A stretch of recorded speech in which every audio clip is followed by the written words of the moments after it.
नांदेड शहरातील गुणवंत मुलांची शासकीय वसतिगृह नांदेड शहरातून ग्रामीण भागात मौजे धनगरवाडी येथे स्थलांतरित केलेल्या वसतिगृहाचे पुनर्स्थापन तातडीने शहरात करण्यासंदर्भात सम्यक विद्यार्थी आंदोलनाच्या वतीने जिल्हाधिकारी यांच्या दालनासमोर पुस्तकाचे वाचन करून ठिय्या आंदोलन।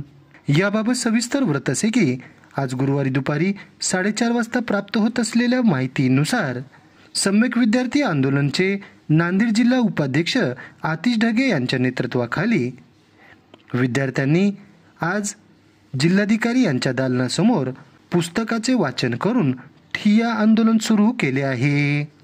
सदरच्या आंदोलनातील प्रमुख मागणी म्हणजे नांदेड शहरातील गुणवंत मुलांचे शासकीय वसतिगृह नांदेड शहरातून ग्रामीण भागात मौजे धनगरवाडी येथे स्थलांतरित केलेल्या वसतिगृहाचे पुनर्स्थापन तातडीने शहरात करण्यात यावे ही मागणी घेऊन आज दुपारी जवळपास 1:30 वाजल्यापासून सम्यक विद्यार्थी आंदोलनाच्या माध्यमातून विद्यार्थ्यांनी जिल्हाधिकाऱ्यांची भेट घेण्यासाठी जिल्हाधिकारी कार्यालयात धाव घेतली होती। परंतु दुपारचे 4:30 वाजले तरी जिल्हाधिकारी यांची भेट होऊ शकली नसल्यामुळे तसेच आज व सोमवारी जिल्हाधिकारी यांची भेटीचा वार असल्यामुळे त्यांना भेटण्यासाठी आलेल्या संतप्त विद्यार्थ्यांनी जिल्हाधिकारी यांच्या दालनासमोरच अभ्यास करत आजचे हे आंदोलन सुरू केले आहे।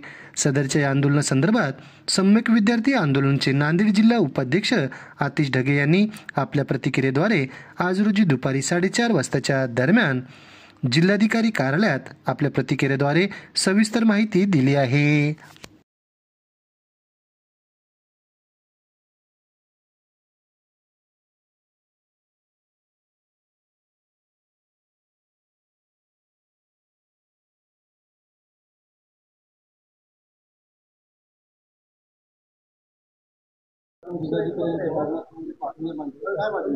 तर आमची प्रमुख मागणी ही होती की नांदेड मधील जे गुणवंत विद्यार्थ्यांचं वसतिगृह होतं त्याचं स्थलांतर नांदेड पासून 20 किलोमीटर असलेल्या धनगरवाडी येथे करण्यात आलेलं आहे।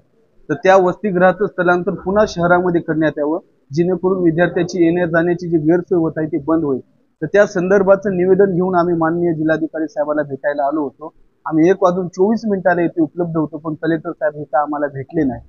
तर आम्ही आता 1:30 वाजल्यापासून साहेबाची वाट बघायला साहेब तर अजून आम्हाला भेटले नाहीत आणि अजून भेटण्याचे चान्सेस सुद्धा नाहीत असं त्यांचं म्हणणं आहे। उद्या आलं तर उद्या म्हणतात उद्या तुमचा विजिटिंगचा वार नाही तुम्हाला सोमवारी यावं लागेल।